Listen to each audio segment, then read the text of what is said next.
Okay.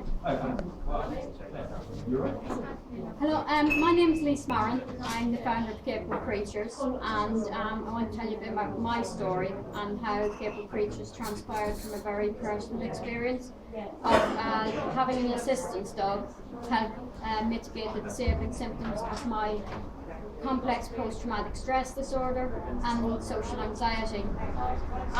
Growing up, I experienced trauma and emotional abuse and found myself in a very dark place with intense suicidal thoughts from the inner critic, or what I refer to as the gremlin.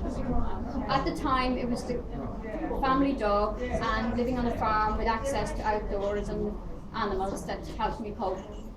By the time I was assaulted here in Southampton as an adult, I truly believed that I deserved to be attacked. I felt I was such a terrible person. As a result of the assault, I went from being very independent and active, completing a PhD, to not being able to get out of bed, with a badly fractured pelvis, damaged nerves, and an excruciating pain. Due to the severity of the injuries, I continued to experienced severe nerve pain and disability, and had to make the heart-wrenching decision to withdraw from completing my PhD and the dream of a career in academia and research. Not completing the PhD was further evidence in my mind that I was truly a failure.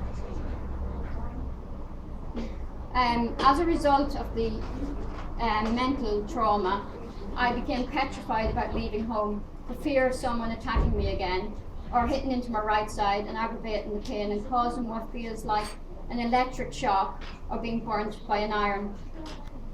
When I did have to go out, I was hypervigilant and would jerk away from people, so people became wary of me and retreated.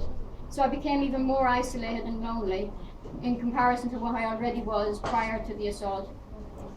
I also began to experience flashbacks of the assault and to traumatic childhood memories, and the gremlin became ever more abusive, and I was petrified I might not be here tomorrow. Then I got a puppy and named him Danny, and my life changed. I began training him as my physical assistance dog to discover that he could mitigate the disabling symptoms of my mental health conditions. Danny brought routine, consistency and companionship to my life. He needed me for his every need, and this meant I had to get out of bed, and I found the strength to be able to cope with the gremlin and not let him kill me. Danny needed to be walked every day, so I had no choice but to leave home. But I soon discovered that he acted as a social lubricant, the bridge necessary for social interaction. So I began to be able to feel less anxious about the prospect of being attacked again, and to be able to relax about leaving home and meeting people. By training him to walk by my right side, he blocks people from hitting into it and aggravating the nerve pain, and this further reduces my anxiety about leaving home. He's now also trained to provide what we call as tactile stimulation, where he calls me or nudges me when I experience distressing traumatic memories or flashbacks, or am being attacked by the gremlin. This stops them in their track, helps me refocus on the present and not act on suicidal thoughts. The training process itself and seeing Dahi develop new skills and grow in confidence also give me a new sense of purpose and a belief I could achieve something even if it wasn't what I originally planned. As a friend of mine says, life is what happens when you plan something else. Now I want other people with disabling mental health conditions to have the opportunity to be able to manage their mental health conditions, participate in life and achieve their goals in the way I can with my assistant, my dog, Dahi. So that is why I set up Capable Creatures, a user-led organisation for people with mental health conditions.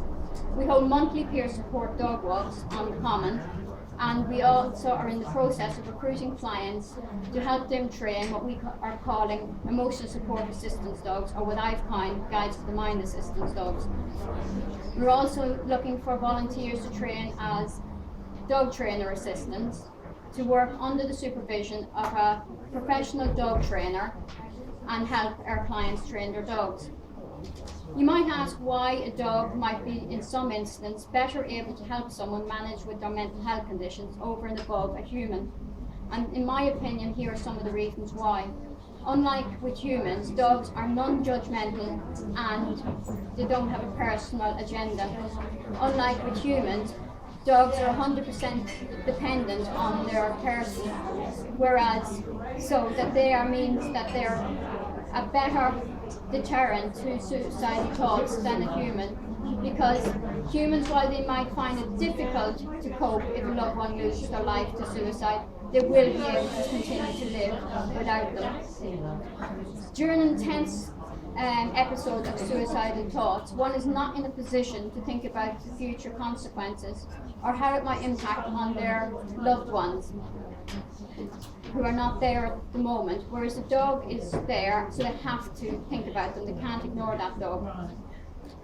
Flashbacks are often caused by actions of people in the past and triggered by actions of people in the present. So if a human tries to intervene and bring someone back from a flashback, they're more likely to actually push them further into the flashback. Whereas if a dog is bonded to that person, that dog is neutral, safe, and to be trusted, so likely to help them.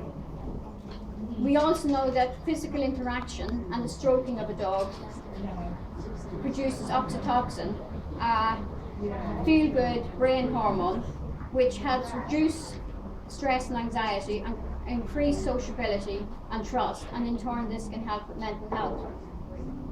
I would like to hope that my story shows you how instrumental a dog can be in helping someone with mental health conditions, and also that having mental health conditions with the right support does not mean to have to be an obstacle to participating in life and contributing to society. I would like to thank you for listening to what I've had to say. If you have any questions or would like further information, please do come and grab me. One thing I would like to leave you with and think about, and I think we all need to work towards changing, is if we break a leg, you go to A&E and you have it fixed, even though it's not life-threatening. But if your mind is broken, you're put on a waiting list, and that is life-threatening. And we need to work together to change this. Thank you.